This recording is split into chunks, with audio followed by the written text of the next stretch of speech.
अस्सलाम वालेकुम students, welcome to math learning platform. जैसा कि आपको पता है कि हमने चैप्टर 3 स्टार्ट किया हुआ है जो कि सेट्स एंड रिलेशन से रिलेटेड है। तो अभी तक हम इस चैप्टर का जो है इंट्रोडक्शन पढ़ रहे हैं। प्रीवियस जो है हमने इसके इंट्रोडक्शन पे 2 वीडियोस बना ली हैं। आई होप कि आपने वो देखी होंगी और आपको अच्छे से समझ भी आई होगी। तो आज का जो हमारा टॉपिक है वो है सेट ऑपरेशंस। ये भी जो है आपने 6, 7, 8 में पढ़े हुए हैं। हम जस्ट यहाँ पे चीज़ों को रिवाइज कर रहे हैं पहले कुछ 4 या 5 लेक्चर्स में, फिर हम एक्सरसाइज पे आएंगे। क्योंकि हो सकता है डायरेक्ट अगर मैं एक्सरसाइज स्टार्ट करवाऊँ तो कुछ बच्चों को समझ आए, कुछ बच्चों को नहीं समझ आए। तो हमने सबको ये साथ लेके चलना होता है, ठीक है। क्योंकि बहुत सारे स्टूडेंट ऐसे भी होते हैं जिन्हें जो प्रीवियस पढ़ा होता है वो माइंड में नहीं रहता, तो वो अपना जो प्रीवियस नॉलेज है उसको क्या कर रहे हैं, रिवाइज कर रहे हैं। तो सेट ऑपरेशन है।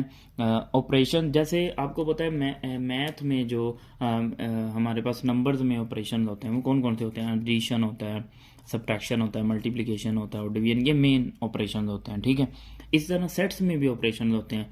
सेट्स में ऑपरेशन होते हैं यूनियन, इंटरसेक्शन, डिफरेंस, कॉम्प्लीमेंट, इस तरह से, ठीक है। तो हम इनको जो है डिस्कस करेंगे। सबसे पहले जी हम ये जो जितनी भी डेफिनेशन मैं यहाँ पे डिस्कस कर रहा हूँ ये 2 सेट्स के लिए डिस्कस करेंगे, ठीक है। और आज का लेक्चर हमारा बहुत ज़्यादा इंपॉर्टेंट है, बहुत ही ज़्यादा। यानी कि ये आज का लेक्चर और इसके बाद जो 2 लेक्चर आएंगे, यानी कि जो नेक्स्ट 2 वीडियोस होंगी, उनको आपने अगर अच्छे से नहीं समझा और अच्छे से अपने कॉन्सेप्ट्स नहीं क्लियर किए और साथ साथ अपने नोट्स नहीं बनाए तो एक्सरसाइज 3.1 में आपको बहुत ज़्यादा प्रॉब्लम्स होंगी। और अगर आप इन पे ग्रिप हासिल कर लेते हैं, अच्छे से इनको समझ लेते हैं, तो आपकी 3.1 आपको बहुत ज़्यादा आसान लगेगी। अच्छा, इसमें देखें कि हमारे पास लिखा हुआ है union of 2 sets. Let A, इसकी डेफिनेशन को पहले पढ़ते हैं। Let A and B 2 given sets, ठीक है। अब ए और बी 2 गिवन सेट्स। अब ये सेट जो हैं वो ये एम्प्टी भी हो सकते हैं और नॉन एम्प्टी भी हो सकते हैं। Then union of set A and B, यानी इन दोनों का जो यूनियन है वो क्या होगा, is the set of all those elements which are taken either from A or from B or from both. क्या मतलब हुआ इसका, आपको कहा जा रहा है कि 2 सेट्स हैं कोई भी, जैसे देखें ये ए और बी है, ठीक है। मैं आपको ज़रा सॉल्व करके बताता हूँ कि इन दोनों का यूनियन क्या आएगा, ए यूनियन बी। तो जब इन दोनों का यूनियन हम फाइंड करेंगे तो सबसे पहले हम लिखेंगे ए का सेट 1 2 3 4 5, फिर यूनियन, फिर लिखेंगे बी का सेट 3 4 1 7 6। तो जब हम इनका यूनियन फाइंड करेंगे ना तो आपको कहा जा रहा है कि इसका जो आंसर आएगा या तो वो ए से आएगा या बी के एलिमेंट होंगे और या फिर दोनों के एलिमेंट होंगे। अब देखें, यूनियन का मतलब आपने ये भी याद रखना है, जब भी आपने 2 सेट्स का यूनियन फाइंड करना है ना तो आपने उनके एलिमेंट्स को कंबाइन करके लिखना है। आपने एक स्टोरी भी पढ़ी होगी, ये यूनियन जो वर्ड है उससे मैच करता है। आपने इंग्लिश में हम एक स्टोरी, मोरल स्टोरी पढ़ते हैं, यूनियन स्ट्रेंथ, इत्तेफाक में बरकत है, ठीक है। वहाँ पे यूनियन का मतलब क्या होता है, इत्तेफाक, यानी कंबाइन कर रहे हैं आप चीज़ों को, ठीक है। इसी तरह से तो यूनियन जब भी 2 सेट्स का, 3 सेट्स का, 4 सेट्स का यूनियन आएगा तो आपने उसके एलिमेंट्स को क्या करना होता है, कंबाइन। और कंबाइन करके इस तरह आप लिखेंगे कि पहले जो है उनको असेंडिंग ऑर्डर में लिखना है, यानी छोटे से बड़े की तरफ, ठीक है। तो यहाँ पे सबसे पहले आएगा 1, फिर आएगा 2, फिर आएगा 3, फिर आएगा 4, फिर 5, फिर 6, फिर 7। ये देखिए मैंने दोनों सेट्स के एलिमेंट्स को कंबाइन कर लिया। अब दोबारा डेफिनेशन पे आते हैं। डेफिनेशन क्या थी, ये देखें 2 सेट्स का यूनियन आपको कह रहे हैं all those elements which are taken either from A, यानी ऐसे एलिमेंट जो ए से लिए जाएं, और या फिर ऐसे एलिमेंट जो बी से लिए हैं, और या फिर ऐसे एलिमेंट जो दोनों में। अब इधर देखें ये जो 1 है, ये जो 1 है आपके पास, ये 1 है, इधर भी लिखा हुआ है, इधर भी लिखा हुआ है, लेकिन मैंने इसको एक दफ़ा लिखा है। क्यों एक दफ़ा लिखा है, क्योंकि हमने डेफिनेशन पढ़ी हुई है कि सेट्स के जो एलिमेंट्स हैं वो क्या होने चाहिए, डिस्टिंक्ट एंड वेल डिफाइंड। यानी आप सेट में जो एलिमेंट हैं वो यूनिक होने चाहिए, यानी उसमें रेपिटेशन नहीं होनी चाहिए। फिर देखें नेक्स्ट 2, अब ये एक एलिमेंट आ गया। फिर 3 देखें, ये 2 दफ़ा आया था, एक दफ़ा लिखा। फिर 4 देखें, दोनों सेट्स में है तो हमने यहाँ पे लिख दिया। फिर 5 देखें, ये आ गया।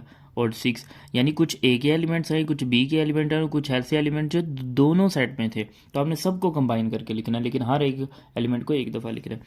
अब देखिए, अगर आपके पास कोई ऐसी कंडीशन हो, एक सेट एम्प्टी हो, ये एम्प्टी सेट का साइन इसको 5 बोलते हैं, ठीक है। तो एम्प्टी सेट का ये भी साइन होता है, कर्ली ब्रैकेट्स। अब आप अगर इन दोनों सेट का यूनियन फाइंड करेंगे तो क्या आंसर आएगा, 1 2 एंड 3। अब आपको ये डेफिनेशन क्लियर हो रही होगी कि उसने क्यों कहा था कि या तो ए के एलिमेंट्स आएंगे या बी के एलिमेंट्स आएंगे या फिर दोनों के, ठीक है। तो सी यूनियन डी करेंगे तो यहाँ पे क्या आ जाएगा, ए बी सी। ठीक है, अब यहाँ पे देखिए आपका जो आंसर है वो सेट सी है, यहाँ पे आपका जो आंसर है वो सेट बी है, यानी हम कह सकते हैं इक्वल टू बी, और यहाँ पे कह सकते हैं इक्वल टू सी। लेकिन यहाँ पे देखें ए के एलिमेंट्स भी हैं, बी के एलिमेंट्स भी हैं, और दोनों के एलिमेंट्स भी हैं। तो ये मैंने कोशिश की है कि डिफरेंट एग्जाम्पल से आपका कॉन्सेप्ट क्लियर किया जाए। अच्छा जी, नेक्स्ट देखें इंटरसेक्शन। एक तो आपने याद रखना है, हाँ एक और बात आपको यहाँ पे बतानी है, इसको डिनोट करेंगे ए यूनियन बी से। ठीक है, अब देखें ये इसकी सेट बिल्डर फॉर्म भी लिखी हुई है, ये भी आपको पता होनी चाहिए। देखें ए यूनियन बी, ये तो वर्डिंग लिखी हुई है ना, डिस्क्राइब किया हुआ है। अब ये देखें कैसे लिखा हुआ है, ए यूनियन बी, यानी ये कितने एलिमेंट्स है टोटल 7। हमने इन सारे 7 एलिमेंट्स का एक नाम रख दिया एक्स। तो हमने कहा X such that X belong to A, ठीक है, और एक्स बिलोंग टू बी, यानी इसका जो जब भी दो सेट्स का यूनियन है उसका आंसर ऐसा आएगा, या तो वो ए के एलिमेंट होंगे या फिर बी के एलिमेंट होंगे, और या फिर दोनों सेट्स के एलिमेंट होंगे। तो आप यहाँ पे आगे करके और एक्स बिलोंग टू बोथ भी लिख सकते हैं। तो ये इसकी सेट बिल्डर फॉर्म थी। ठीक है, अच्छा इंटरसेक्शन में क्या करना होता है, हमने इसका मीनिंग आपने याद रखना है, इसमें हमने कॉमन एलिमेंट्स लिखने होते हैं, या सेम एलिमेंट्स आप कह लें दोनों सेट्स में। और यूनियन का मतलब मैंने क्या बताया था, कंबाइन करके लिखना होता है, ये मीनिंग आपने याद रखने हैं। ठीक है, अच्छा intersection of two sets, let A and B be two given sets, then the intersection of A and B is the set of elements which belongs to both A and B. ये सबसे important बात है कि जब भी आप दो sets का इंटरसेक्शन करेंगे तो उसका जो आंसर आएगा ऐसे एलिमेंट्स आएंगे जो ए में भी होंगे और बी में भी होंगे, और इसको डिनोट किया जाता है ए इंटरसेक्शन बी से, अगर दो सेट्स का करें।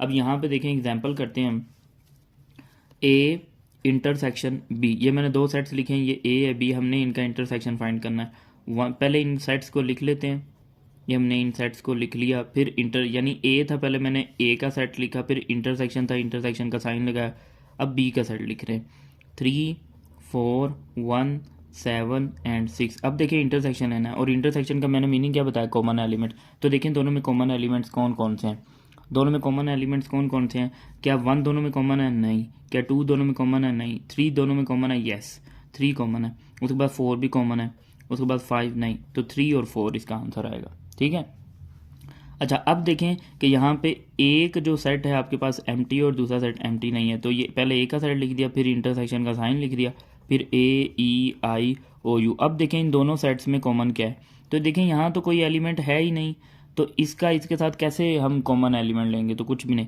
तो जब भी आपके पास, ये आपने याद रखना है, एमसीक्यू में भी पूछा जा सकता है कि अगर दो सेट्स का आप इंटरसेक्शन ले रहे हैं तो उनमें से एक सेट जो है एम्प्टी है, तो आपका इंटरसेक्शन का आंसर भी क्या आएगा, एम्प्टी सेट। वो इस तरह से भी आप लिख सकते हैं और इस तरीके से भी लिख सकते हैं। ठीक है, दोनों मेथड से आपको पता होना चाहिए। अब देख लें इसकी भी set builder form, A intersection B is equal to X such that X belong to, हमने इसकी डेफिनेशन क्या पढ़ी थी, ऐसे एलिमेंट जो ए में एंड बी में भी हो, और इसमें क्या वर्ड यूज़ कर रहे थे, और वाला। यूनियन में हमने क्या वर्ड यूज़ किया था, और, कि या तो वो ए का एलिमेंट हो या बी का एलिमेंट हो या दोनों का एलिमेंट हो। लेकिन इंटरसेक्शन में हम क्या कह रहे हैं कि दोनों में लाजमी होगा, तो वो इंटरसेक्शन में आएगा। ठीक है, तो इसकी सेट बिल्डर फॉर्म या इसकी शॉर्ट डेफिनेशन आप कह लें वो भी इसी तरह बनेगी, A intersection B is equal to X, यानी ये सारे जो आंसर है इनका नाम हमने क्या कह दिया, X, X such that X belong to A and, इसका मतलब क्या, एंड ये मैं आपको प्रीवियस वीडियो में बता चुका हूँ कुछ symbol, and X belong to B. ठीक है, कि ऐसे एलिमेंट एक्स एक ऐसा एलिमेंट होगा जो ए में भी होगा एंड बी में भी होगा। नेक्स्ट देखें जी डिफरेंस, डिफरेंस वाला, इसमें बहुत सारा स्टूडेंट जो है कंफ्यूज होते हैं, क्योंकि इन ऑपरेशन में आप कंफ्यूज तब होंगे जब आपकी डेफिनेशन नहीं क्लियर होंगी। Difference of two sets, difference का मतलब फ़र्क, difference of two sets A and B denoted by A minus B. ये डिफरेंस अगर आप ए से बी की तरफ फाइंड कर रहे हैं, मतलब ए माइनस बी कर रहे हैं, तो इस तरह से आएगा। फिर अगर बी माइनस ए कर रहे हैं, यानी जो सेट आप पहले लिखेंगे तो फिर उसके बाद माइनस लगाएंगे, फिर दूसरा सेट लिखेंगे, इस तरह से। Is a collection of those element of A, ये देखें जब आप ए माइनस बी कर रहे हैं, ए माइनस बी, तो ऐसे एलिमेंट्स आएंगे ए के which are not present in B. दोबारा से मैं रीड करता हूँ, ये देखें difference of two sets A and B denoted by A minus B is a collection, यानी ए माइनस बी क्या होगी, एक कोलेक्शन होगी। कोलेक्शन क्या, यानी एक सेट होगा ऑफ दोज एलिमेंट, ऐसे एलिमेंट्स का, ऑफ ए के उन एलिमेंट्स का सेट होगा which are not present in B, ठीक है, अब देखें यहाँ पे मैं a माइनस बी इसका आपको फाइंड करके देता हूँ। तो हम सबसे पहले a के एलिमेंट्स लिख लेते हैं, फिर हम माइनस का साइन लिख के b के एलिमेंट लिख लेते हैं 3 4 6 7 एंड 8। तो ये देखें डेफिनेशन में हमने पढ़ा कि हमने वो एलिमेंट्स लिखने हैं जो इस a सेट में हों लेकिन इस b सेट में ना हो। ठीक है, तो बारी बारी देखते हैं। तो a के 1 इधर है नहीं है तो आंसर में लिख देंगे, 2 इस सेट में है नहीं है तो आंसर में लिख दिया। क्या 3 इस सेट में है? यस, तो 3 नहीं लिखेंगे। 4 इस सेट में है? यस, नहीं लिखेंगे। 5 इस सेट में है? नहीं, तो ये लिख दिया। ठीक है, अब ये ना हो कि आप इस सेट के भी एलिमेंट्स यहाँ पे लिख रहे हो। ये देखें क्लियरली लिखा गया है दोज एलिमेंट्स ऑफ ए। ठीक है, दोज एलिमेंट्स ऑफ ए, या आप ऐसे भी कह सकते हैं those elements of first set, यानी पहले सेट के वो element which are not present in second set. यहाँ पे मैं लिख भी देता हूँ, ए का मतलब है फर्स्ट सेट, ये ना हो कि आप हर दफ़ा ए को ही समझी जाए। और यहाँ पे बी का मतलब है सेकंड सेट। ठीक है, अब देखें इसका मैं माइनस बी फाइंड, अच्छा इसका मैं बी माइनस ए भी फाइंड करता हूँ। आपको एक यहाँ पे एक चीज़ बतानी है। बी को पहले लिखते हैं 3 4 6 7 एंड 8 माइनस, फिर हमने लिख दिया 1 2 3 4 एंड 5। अब देखें बी माइनस ए, तो अब हमने ऐसे एलिमेंट्स लिखने हैं जो इस पहले सेट में यानी बी में हो ए में ना हो, क्योंकि अब हम फाइंड कर रहे हैं बी माइनस ए, पहले फाइंड किया था ए माइनस बी। तो अब देखें इसका आंसर कैसा आएगा। इसका आंसर ऐसे आएगा, अब बारी बारी चेक करते हैं। 3, क्या 3 सेट में है? यस, तो 3 नहीं लिखेंगे। 4 इस सेट में है? यस, नहीं लिखेंगे। फिर उसके बाद 6 इस सेट में नहीं है, लिख दिया। 7 भी नहीं है और 8 भी नहीं है। ठीक है, अब यहाँ से अगर आप गौर से देखें, अगर एमसीक्यू में कभी आपसे पूछा जाए क्या ए माइनस बी और बी माइनस ए का आंसर इक्वल होगा, तो आप बोलेंगे नहीं इक्वल होगा। ठीक है, ये कम्यूटेटिव लॉ होता है, जो आपको पता है कि कम्यूटेटिव लॉ आपने पहले चैप्टर में पढ़ा था। अच्छा, यूनियन में अगर आप ए यूनियन बी जैसे मैंने फाइंड किया ना, आप बी यूनियन ए करेंगे, खुद करके देखिएगा, इसका आंसर इक्वल आएगा। यहाँ पे जैसे मैंने इस सेट का ए इंटरसेक्शन बी फाइंड किया ना, तो इसी तरह अगर इसका बी इंटरसेक्शन ए करेंगे तो उसका आंसर भी यही आएगा। ठीक है, आप बेशक करके देखिएगा, लेकिन डिफरेंस में ऐसा नहीं होगा। अब आप यहाँ पे देखें, इसका ए माइनस बी फाइंड करते हैं। तो सबसे पहले लिख लें आप 1 2 3 4 5, फिर माइनस बी का सेट 1 2 3 4 अप टू 100 ऑन 10। ठीक है, अब इसमें देखें कि आंसर क्या आएगा। अब देखें कि यहाँ पे 1 इस सेट में भी, इस सेट में भी, तो आंसर में नहीं लिखेंगे। 1 नहीं लिखेंगे, 2 भी नहीं लिखेंगे क्योंकि 2 भी इधर है, 3 भी नहीं लिखेंगे, 4 भी नहीं लिखेंगे, 5 भी नहीं लिखेंगे, तो आंसर क्या है? एम्प्टी। यानी ये सारे के सारे जो एलिमेंट्स हैं इस सेट में मौजूद थे इस वजह से। लेकिन हमने आंसर में कौन से लिखने होते हैं? ऐसे एलिमेंट जो इस सेट में हों और इस सेट में ना हों। ठीक है, इसको आप एक और तरीके से भी समझ सकते हैं। ये देखें, मैं आपको समझाने की कोशिश करता हूँ, मे भी आपको ये मेथड और ज़्यादा ईजी लगे। ये देखें, जैसे मैंने इन दो सेट्स का डिफरेंस फाइंड किया, ये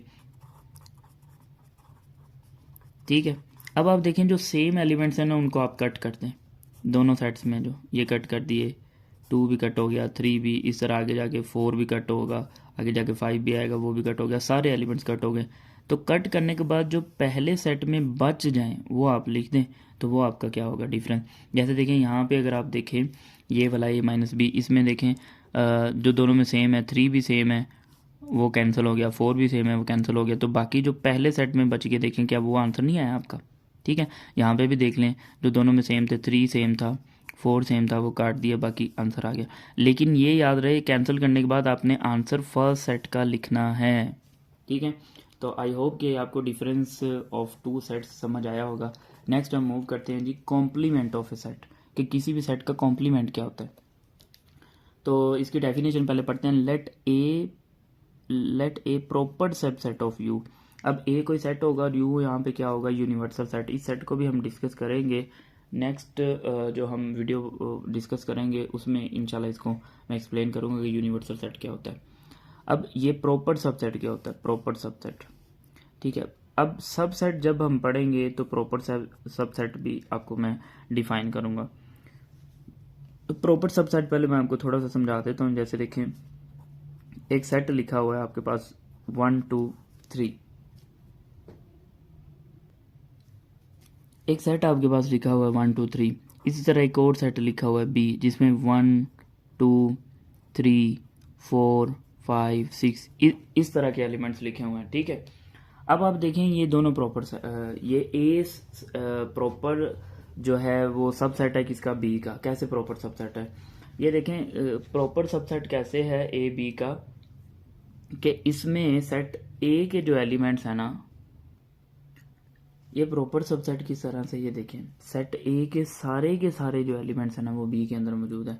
लेकिन आप चेक करें कि सेट बी के कुछ एलिमेंट्स हैं जो कि इसमें मौजूद नहीं है, तो हम इसको बोलेंगे कि सेट ए सेट बी का प्रॉपर सबसेट है। ठीक है, यहाँ पे मैंने डिटेल में लिखा भी हुआ है, ये भी मैं आपको दिखा देता हूँ। ठीक है, ये देखें प्रॉपर सबसेट की डेफिनेशन को डिस्कस कर लेते हैं। For any two non empty sets A and B, if all the elements of set A, जैसे ये मैंने कहा कि 1 2 3 set A contains in the set B, ये देखें 1 2 3 इसमें कंटेन कर रहा है 1 2 3, ठीक है, but at least one element of the set B, लेकिन सेट बी का कम अज कम एक एलिमेंट, ज़्यादा से ज़्यादा जितने मर्जी हो सकते हैं, एट लीस्ट कहाँ चला गया, at least one element of set B is not an element of set A, ठीक है, then set A is a proper subset of set B, और इसको इस तरह से डिनोट किया जाता है। ये भी देख लें एग्जांपल, ए में लिखा हुआ बी ई डी, आप देखें ये जो बी के सारे एलिमेंट हैं वो सॉरी ए के सारे एलिमेंट जो हैं वो बी के अंदर मौजूद हैं, लेकिन यहाँ पे कुछ एलिमेंट्स ऐसे हैं जैसे ए है सी है, ये दो एलिमेंट्स ऐसे हैं जो कि इस सेट में नहीं है, तो हम बोलेंगे A is a proper subset of B. I hope कि ये आपको प्रॉपर सबसेट का जो कॉन्सेप्ट है वो क्लियर हुआ होगा। अब हम आते हैं अपनी डेफिनेशन की तरफ। Let A proper subset of U, then इसको रीड कैसे करना है ये मैंने आगे लिखा हुआ है, then the set of all elements of U which are not in A, यानी ऐसी एलिमेंट यू के ऐसे एलिमेंट जो ए में नहीं हो उसको हम बोलेंगे कि वो कॉम्प्लीमेंट होगा ए का। इसको इस तरह से डिनोट किया जाता है, ए के ऊपर छोटा सा सी लिख के, ए के ऊपर डैश या प्राइम लगा के। ठीक है, अब ये भी बेसिकली ना इस डिफरेंस से मिलता जुलता, जो भी हमने डिफरेंस पढ़ा है ना, अब डिफरेंस में हमने क्या पढ़ा है कि ऐसे एलिमेंट्स लिखने हैं जो फर्स्ट सेट में हों लेकिन सेकंड सेट में नहीं हो। जैसे देखें यहाँ पे ए है, तो मुझे ए कॉम्प्लीमेंट फाइंड करना है, तो मैं यहाँ पे लिखूंगा यू माइनस ए। ठीक है, अब डिफरेंस अभी हम ऊपर पढ़ के हैं इन डिटेल, तो पहले सबसे पहले यू का सेट लिखेंगे 1 2 3 4 5 6 7, और माइनस ए का सेट लिखेंगे जो कि 2 4 6 होगा। अब आपको डिफरेंस फाइंड करने के मैंने दो मेथड बताए थे, दोनों से मैं बता देता हूँ। ये देखें मैंने कहा था डिफरेंस में ये करना होता है, ऐसे एलिमेंट्स आंसर में आएंगे, आंसर में ऐसे एलिमेंट लिखेंगे जो इस फर्स्ट सेट में होंगे सेकंड सेट में नहीं होंगे। जैसे देखें 1 इधर है लेकिन इधर नहीं है तो आंसर में आएगा, 2 इस सेट में है इधर भी है आंसर में नहीं लिखेंगे, 3 इस सेट में है इस सेट में नहीं है आंसर में लिख देंगे, 4 इस सेट में है इस सेट में भी है नहीं लिखेंगे, 5 इस सेट में नहीं है लिख दिया, 6 इस दोनों में है नहीं लिखेंगे, और 7 ये ठीक है, 7 इस सेट में है इस सेट में नहीं है तो लिख दिया। और दूसरा मेथड मैंने ये बताया था जो सेम एलिमेंट है उनको कट करते हैं, 2 भी कट हो गया, 4 भी कट हो गया और 6 भी कट हो गया, तो जो आपके रिमेनिंग एलिमेंट बच गए ये, तो वो आपका आंसर होगा। ठीक है, तो जो कॉम्प्लीमेंट है वो भी बेसिकली डिफरेंस ही है, लेकिन वो किसी, जब भी आपने किसी सेट का कॉम्प्लीमेंट लेना ना, जैसे मैं कहूँ आपको एक्स कॉम्प्लीमेंट, तो इसका मतलब आप उसको यूनिवर्सल सेट में से माइनस करेंगे। मैं आपको कहूँगा जी कॉम्प्लीमेंट, इसका मतलब आपने यू माइनस जी करना है। ठीक है, तो आज का जो हमारा टॉपिक था जो कि रिलेटेड था ऑपरेशंस ऑन सेट से, इसको हमने कंप्लीट कर लिया। सेट ऑपरेशन जिसमें हमने पढ़ा यूनियन क्या होता है, यूनियन मैंने बताया कि यूनियन में क्या करना होता है, एलिमेंट्स को कंबाइन करके लिखना होता है। इंटरसेक्शन में क्या करना होता है, कॉमन एलिमेंट्स लिखने होते हैं। डिफरेंस में क्या करना होता है, ऐसे एलिमेंट्स लिखने होते हैं जो फर्स्ट सेट में तो हों लेकिन सेकंड सेट में ना हो। और कॉम्प्लीमेंट में क्या करना होता है कि जिस सेट का भी आपने कॉम्प्लीमेंट करना है उसको यूनिवर्सल सेट में से माइनस करना होता है। तो आज का लेक्चर हमारा यहाँ पे कंप्लीट होता है। उम्मीद है कि आपको सारी चीज़ें अच्छे से क्लियर हुई होंगी, लेकिन फिर भी अगर आपको किसी स्टेप में कोई कन्फ्यूजन है तो आपको कमेंट्स में मुझसे ज़रूर पूछें। और हो सकता है कि मेरी पढ़ाने की स्पीड थोड़ी सी ज़्यादा तेज़ हो या बहुत ज़्यादा स्लो हो, तो आपको पता है कि यूट्यूब में वो सेटिंग का ऑप्शन होता है जिससे आप अपनी प्लेबैक की जो स्पीड है वो कम भी कर सकते हैं, ज़्यादा भी कर सकते हैं। ये एक आपको बेनिफिट देता है यूट्यूब। तो अगर आपको ये सारी चीज़ें अच्छे से समझ आई हैं, बहुत इंपॉर्टेंट लेक्चर था, क्योंकि आगे एक्सरसाइज में आपको जाके इस चीज़ का एहसास होगा कि मैं बार बार क्यों ज़ोर दे रहा हूँ इस चीज़ पे कि कितना इंपॉर्टेंट लेक्चर है। तो आपने इसको अच्छे से करना है, अगर अच्छे से करेंगे तो नेक्स्ट जो हमने वीडियो में लेक्चर्स करने हैं तो वो भी आपको अच्छे से समझ आएंगे। अल्लाह हाफिज़, इंशाल्लाह नेक्स्ट वीडियो में नेक्स्ट टॉपिक के साथ हाजिर होंगे। और चैनल को सब्सक्राइब करना ना भूलिएगा अगर आप चैनल पे न्यू हैं तो।